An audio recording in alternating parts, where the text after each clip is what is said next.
Welcome to the Learning Pines YouTube. We hope this video helps. You start by making sure your iPhone and Apple Watch share the same Apple ID.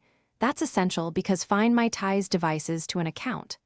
Once done, check Bluetooth, location services, and Find My are enabled on both devices so location updates work. Now open the Find My app on your iPhone and tap Devices. This immediately lists paired gear. Select your Apple Watch from that list to begin locating it. Doing this lets you see a map and available actions without delay. After selecting your Apple Watch, look at the map and the last seen time to understand where to search next. This tells you if it's nearby or off somewhere else.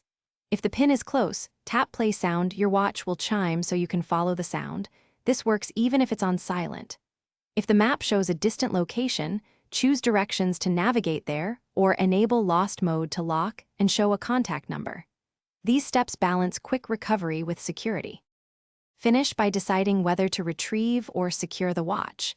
Enable lost mode to lock it and display a phone number, or erase it remotely if you believe it's permanently lost or stolen. Make sure you check the battery and last seen time so you know if the device can respond.